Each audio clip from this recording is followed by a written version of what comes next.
This is the weekend review setup of Monday Night Raw. They kicked it off the show with Drew McIntyre coming out saying he's going to beat Damian Priest at Clash of the Castle in his home country of Scotland for the World Heavyweight Championship. But he said he has to deal with his goons, the Judgment Day, and that he's going to have to, that's going to be the main reason. That's the big struggle of him beating Damian Priest, because the only way Damian Priest has that title is because of the Judgment Day. He's not worthy of being world champion and all this stuff.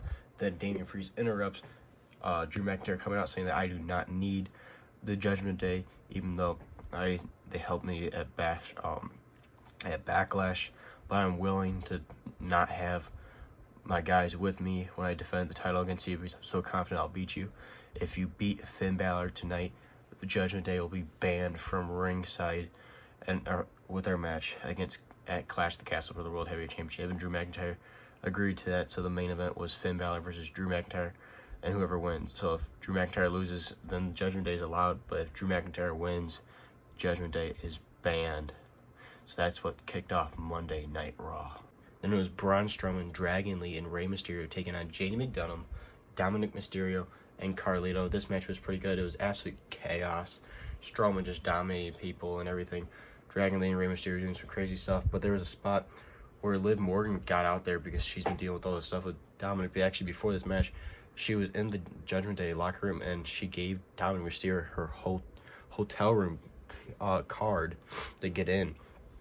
And Dominic was like, no, I can't do this. And he left the card in the locker room, and then she ended up coming out during the match. She was on the apron, Braun Strowman knocked her over, and she landed on Dominic, and then she started, like, pretty much being on top of him like this exact position and everything, and enjoying it until it was Finn Balor. No, not Finn Balor. Zelina Vega from the LWO ends up attacking her and taking her off her, and then Finn Balor saved Liv Morgan from Zelina Vega, but it looked like Dominic Mysterio may have liked this. Very interesting. This storyline between Liv Morgan and Dominic Mysterio is getting very, as R-Truth would say, that's not PG. I was dying because that's all this stuff's going on. All I can think of is the meme of I don't think that's even PG from R-Truth. That's all I think of it whenever this is going on, because this is totally not the PG era of WWE kind of storytelling, but it's a very interesting story. But overall, the match wasn't terrible. It was just kind of like a chaos match. But I think it was Strowman that ended up picking up the victory, beating Carlito from the Judgment Day. And then Rey Mysterio, Dragon Lee, Braun Strowman, and Zelina Vega all standing tall for the win. But an absolute chaos match and a very interesting point in the match as well. And also backstage, I forgot already, there was so much for like the first 30 minutes of the show. Liv Morgan told Dominic Mysterio that he shouldn't be with a girl that makes him call her mommy. A handsome guy like him should be with a girl that makes her call him daddy. I'm like, damn. So we got, instead of Dirty Dom, we got Daddy Dom now. Very interesting, but overall, the start of the show was pretty good. Then Braun Breaker and Eli Dragunov had a hell of a match, beating the hell out of each other. I really wasn't sure who was going to win because they were both WWE's pushing both of these guys. They tore the house down. Braun Breaker is a machine, just destroying Eli Dragunov. Eli Dragunov bringing it right back at him, though. This match was amazing, but Braun Breaker ended up picking up the victory when he got a spear outside the ring, brought him back in the ring, and then hit another spear on 1, 2, 3. Braun Breaker wins, and he goes to beat up Eli Dragunov more outside of the ring, but Ricochet jumps over the barricade, taking out Braun Breaker. Then later backstage, Braun Breaker attacked Eli Dragunov. Ricochet tried saving him, but Braun Breaker ended up putting him through a windshield of car, and he put him through a windshield from a car from the top of a trailer. It was insane. Ricochet died. He was put in the ambulance, and Samantha Irvin ended up going in the ambulance with him. So the main event was announced by Pat McAfee, which was amazing. I mean, he did a better job than freaking Samantha Irvin. Samantha Irvin, in my opinion, is a terrible announcer, but that's just my opinion. But I think this is a goodbye to Ricochet because his contract is coming up, and I don't think he's resigning. I think he's going to AEW, which is very highly promoted everywhere that he's not resigning.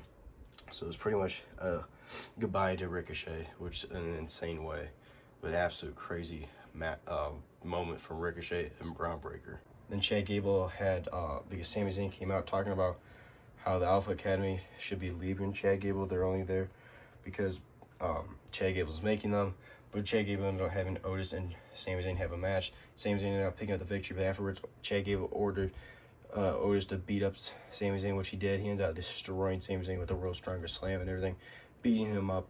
But this storyline with Otis and Chad Gable, he keeps on getting closer and closer to turning on Chad Gable. I think it's going to happen at this pay-per-view this Saturday at Clash of the Castle. I think it's going to happen. He's going to cost Chad Gable the Intercontinental Championship match. He's not going to, so Chad Gable does not win. I think Otis is going to turn, and that pop's going to be insane. I cannot wait because it's been building and building. There's so many times it says free Otis. Otis is very over right now, but this storyline with Chad Gable, Otis, and Sami Zayn is great. Then it was the main event, Drew McIntyre versus Finn Balor. This match was pretty good. Both of them beating the holy hell out of each other. Drew McIntyre doing a great job. Finn Balor showing that he still got it and everything, beating the holy hell out of Drew McIntyre with his crazy drop kicks and everything. But then, like, closer to the end of the match, Damian Priest ended up coming out, trying to distract Drew McIntyre, but which really didn't work because Drew McIntyre ended up getting hit a bunch by Finn Balor, but then Finn Balor went for the top rope for the coup de grace stomp. Drew McIntyre launched him off the top rope and then hit him with a Claymore. 1, 2, 3. Drew McIntyre wins. Judgment Day is banned from ringside at Clash of the Castle, and Drew McIntyre and Damian Priest went face-to-face to end the show as well. Started the show with them going face-to-face and ended the show with them going face-to-face. I'm hyped for this match for Clash of the Castle between these two. I feel like they're going to kill it. Hopefully they're the main event. As much as I love Cody and AJ Styles, they've already main evented a pay-per-view. It's Drew McIntyre's hometown. He should main event. But sadly, even though it's his hometown, I think he should win because last time they were in their hometown and he fought for a title, he got screwed by Solo Sikoa and he didn't beat Roman Reigns. I think he should beat Damian Priest, but I think they're going to end up going with the route CM Punk screwing him over, which at this point it's getting stupid. The CM Punk thing's actually getting annoying with him screwing over Drew McIntyre. I get it, they're building the storyline, but let Drew have a freaking moment. Let him have the title, or at least let him win in front of his hometown. Like, my God. It's starting to get annoying over this time because it's very predictable. I really can see them having CM Punk screw Drew McIntyre, but if I'm really hoping I'm wrong. I really want to see Drew McIntyre win in front of his home country and win that World Heavyweight Championship because Damian Priest sucks at being world champion. Like, he's a cool character and everything, but he doesn't really do much, and he is not good on the mic. Whoever thinks he's good on the mic, man, oh my God, take that mic away from him. Oh my, he says the most random shit ever. I mean, like, and how he holds his title is so goofy. But I thought overall this Raw was really good. Io Sky beated somebody, and then there was a women's tag match. I didn't have those figures, so I didn't set them up. But overall, I really enjoyed this Raw. It was great. I'm giving it a solid 4 out of 5. This is JRW.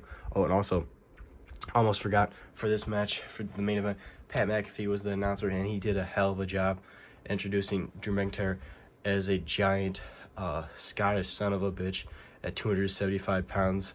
And then Finn Balor with the 0% body fat. It was hysterical, his little add-ons. But then when he announced the winner, he goes, "And your winner." He sounded like Fink, like Howard Finkel. Like, he's like, when he said "and your winner," he sounded so similar to it. It was like, it kind of scared me. I was like, wait a second. It almost sounded like a recording. It was kind of crazy. But overall, I really enjoyed this Raw. 4 out of 5. This is JW. Make sure to like, subscribe, see more wrestling figure content. And I guess this is goodbye to Ricochet.